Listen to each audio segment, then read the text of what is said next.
Magandang araw mga boss. Nasa biyahe daw si customer kagabi nang bigla daw gumalit ikambyo itong sasakyan nila. Ibig kong sabihin, hirap siyang ikambyo.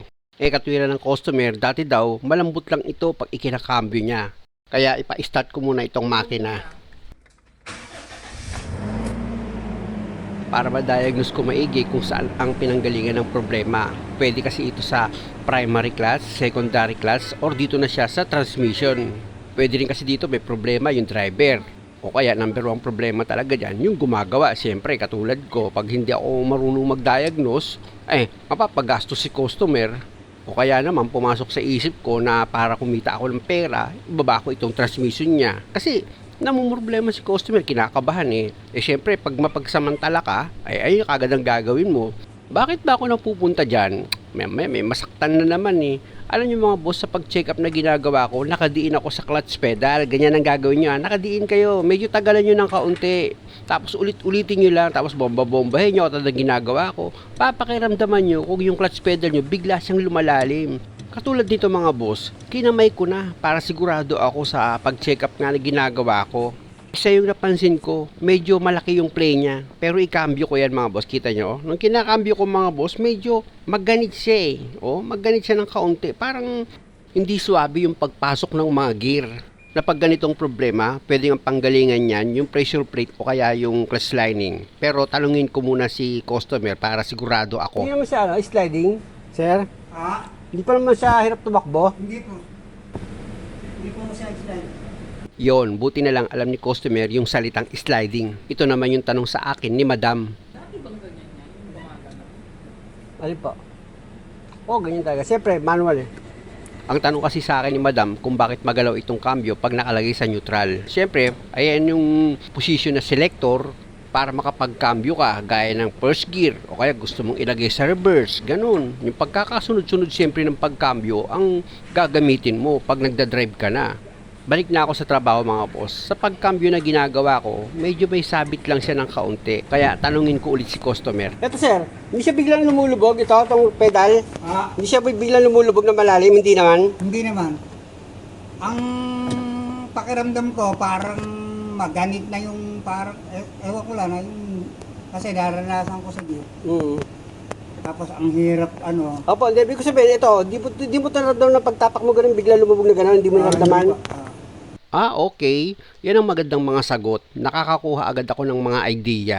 2008 model ito mga boss at mula noon hindi pa naibaba yung transmission. At dahil nga sa hindi naman naramdaman ni customer na sliding na itong sasakyan niya, may naramdaman ako. May time na parang biglang bababa ng kaunti yung clutch pedal. At pag diniin ko itong clutch pedal, medyo matigas. Kaya ang gagawin ko dito mga boss, bago ko pa inumin niya ng paracetamol, ipa-testing ko muna kay customer para makita ko kung paano siya magkambyo. Ikaw magsubok, titignan ka kung paano ka magkambyo. Ikaw magsubok. Hindi, bukas pa naman. Dalawa lang sige. Baka iniintay kasi. Sabi mo, tingnan mo, sasabi. Nakita nyo naman mga boss, binomba ko ng binomba yung clutch pedal nito bago ako bumaba. Kaya magiging okay yan. Hindi na? Okay. Fluid, neutral. Nagpakuha ako ng brake fluid kay customer. Fluid. Dahil nga sa ang gagawin ko dito, ibibleed ko itong secondary clutch niya. Sa ilalim yung nakapwesto mga boss. Dahil nga sa tagal na nitong sasakyan, ang possible nito, yung clutch lining niya, syempre lumupis na yan. At kailangan na natin mag-bleed. At higit sa lahat, after ko mag-bleed, kailangan ko ring mag-adjust ng clutch pedal. Tanggalin ko muna itong rubber cap niya mga boss dito sa bleeder. Ayan, tatanggalin nyo lang naman yan Pag matigas, gamit ka ng plier. Pero ito mga boss, kinaya na ng daliri ko yan. Tapos itong boot ng secondary cylinder, iaangat ko yan. Ayan i-check ko yan mga boss kung meron siyang leak o kaya meron siyang dumi sa loob. Okay naman, negative. Kaya gagamit ako dyan ng box sense na number 10. Ibibleed ko itong secondary clutch para kung may hangin ito sa fluid line niya, pati sa primary clutch, matanggal. Luwagan ko muna itong bleeder. Sige nga, babay mo nga yung clutch. Po. Dito sa gagawin ko mga boss, papakiramdaman ko itong release bearing niya. Kung meron siyang ugong o kaya naman yung hindi normal na vibration. Kaya lang sa nakita ko okay naman, kumbaga negative. Kaya i-bleed ko na lang ito. Pirmin mo lang din. Nakadiin lang ha. Dapat nakadiin sa clutch pedal, tsaka mo ngayon luwagan itong bleeder. Bomba!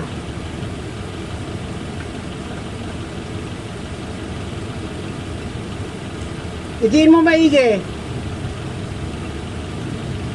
Pirme, nakadiin maigi, nakadiin. Bomba! Ang pinapump dito mga boss, ulitin ko lang, yung clutch pedal. Na dapat pag sinabi kong pirme, nakadiin sa clutch pedal bago buksan yung bleeder. Pirme, di mo lang. Yan bomba. Kaya ko naman ito binibleed mga boss, uulitin ko lang sa inyo na tinatanggal ko nga yung hangin dito sa primary at secondary class. Siyempre kasama na doon yung linya. Pirme, di mo lang. Bomba. Pirme. Bomba. Pirme. Bomba.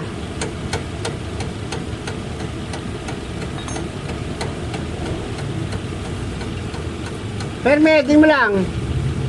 Bitaw. Siyempre naman mga boss, itong boot dito sa secondary cylinder niya, dapat huwag niyong kalimutang ibalik yan pag nag-check up kayo.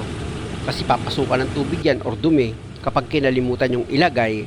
At dapat maayos yung pagkakalapat niyan nitong boot dito sa cylinder kapag inilagay nyo. Ganon. Bomba. Okay. Kung mapapansin nyo mga boss, after ko mableed yan, lumakas yung palo nitong push rod. Ibig sabihin nun, natanggal yung hangin. Kaya kita nyo, buminis na yung tulak ng push rod niya dito sa secondary cylinder. Kaya pag ganyang problema mga boss at hindi naman sliding itong transmission mo, ganyan muna yung gawin mo.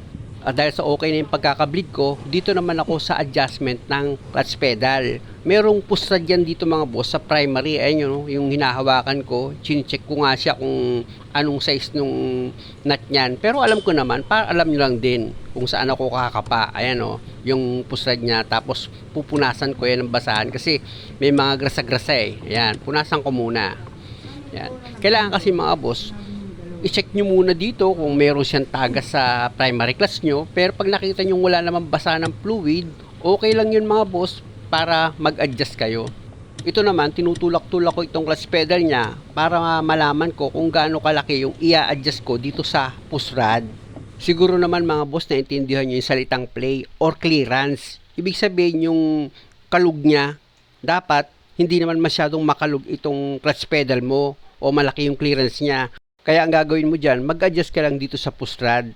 Pero dapat yung tamang pag-adjust lang. Huwag naman yung sobrang adjust. Ibig sabihin kasi pag sobrang adjust mga boss, halos wala nang uga itong clutch pedal mo eh. Tukod na yun.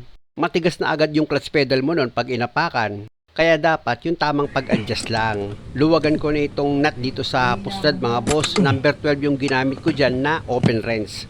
Tapos pag maluwag na itong nut na number 12, pwede mo na ngayon ikutin itong push rod. Sa pag-adjust na gagawin nyo dito sa push rod mga boss, dapat pakaliwa para yung push rod nya humaba. After nyan, i-check nyo itong clutch pedal, itulak-tulak nyo siya. Pakiramdaman nyo kung nabawasan yung play. Kung sa palagay mo medyo malaki pa yung play nya, o pwede ka pa ulit mag-adjust hanggang sa makuha mo yung tamang adjustment. At kung sa palagay mo okay na yung pagkaka-adjust mo ng clutch pedal, o pwede mo na ngayon higpitan itong nut.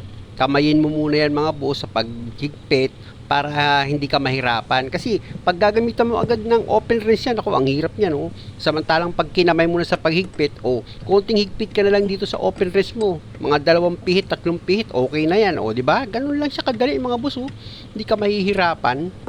At pag okay na yung pagkaka-adjust mo, umalis ka na dyan. Lumayo-layo ka na ng kaunti. Tapos check upin mo ngayon. Ayan tignan nyo. Di ba? Kaunti na lang yung clearance niya. Ganun.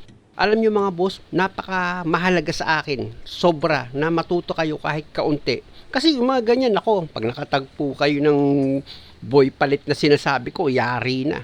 Imbis na maipapasyal mo yung pamilya mo, yung asawa mo, yung mga magulang mo, nako, makukuha pa ni boy palit yun, pag wala kang alam. Itong sinasabi ko mga boss, real talk yan, nangyayari yan, nakailang beses na ako naka-encounter ng ganyan, halos lahat, pagpunta sa akin, Dirt mechanic, pacheck naman itong clutch ko. Kasi sliding na raw. Sige na, wala pa akong budget. Baka sakali magawa mo ng paraan at magamit ko pa ng kahit na 100 taon lang. Ganun, dito na nga ako sa pagkambyo mga boss. Kung makikita nyo sa pagkambyo na ginagawa ko, malambot na siya. At para hindi naman bias, si customer yung pasusubukin ko. Para sigurado siyempre. Tignan mo kung maganit pa, sir. Check mo kung maganit pa. Pag kinakambyo. Paraanin ko muna si customer.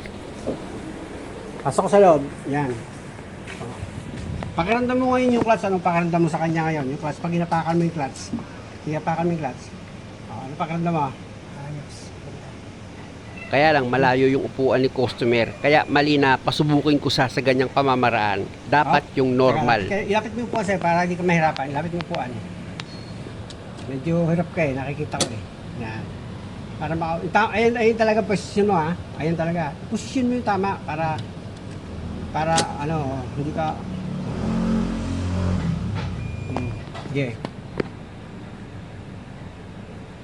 Yung before, sumasabit siya pag kinambyo. Ha? Oo. Sumasabit. Masabi siya ng Sige. hindi namang masyadong malakas. Sige. Malinis. Ngayon wala na. Yan. Okay. Yun ano yun? Alin? Yun. Yun, wala na. Sige. Pag pumasok yung kabyo kasi, papasok talaga. Ramdaman mo talaga. Kasi manual yan eh. Wala na siyang init. Wala nang ingay. Yung init niya rito sa pagka akala mo yung suot yung rubber ay pasuot sa akin ni Mrs. eh. Umiingay. Init Anong tunog? dito. Anong tunog? Parang dito lang yung nadudulas. O yan. Ayan. Kasi ang laki na ng play ng pedal eh. Kaya tingnan mo, napansin mo bumaba yung pedal. Hindi mo napansin? Yung before di ba mataas? Binago ko yung ano niya eh. Kaya nga pinaposisyon ko sa'yo ng maayos. Yung upo mo dyan. Para kung komportable ka. O ano, okay na yung ganyan kababa, ano? Di ba? Kasi before niya mataas yan eh. Hindi dati. Mataas yung Hindi clutch mo. magagawa, hindi naman namin inaano to eh. Yun yung pinagalaw. Hindi natin nagalaw sa multa ko eh. Pero bago ko tapusin ang trabaho, check ko muna itong fluid niya. Baka mamaya kulang pa yan eh. Okay? Sisilipin natin yan mga boss. Kung masisilip natin yung fluid niya, ayan. Naka-level naman na siya mga boss. Yung fluid kasi dito sa clutch mga boss, dito nang gagaling sa brake master cylinder. Sa reservoir niya, iisa lang sila. Dahil okay naman, muli mga boss, maraming salamat sa panonood. Sana nakakuha kayo ng idea at kung maaari, huwag niyo naman sanang kalimutang mag-subscribe sa channel ko. Maraming salamat.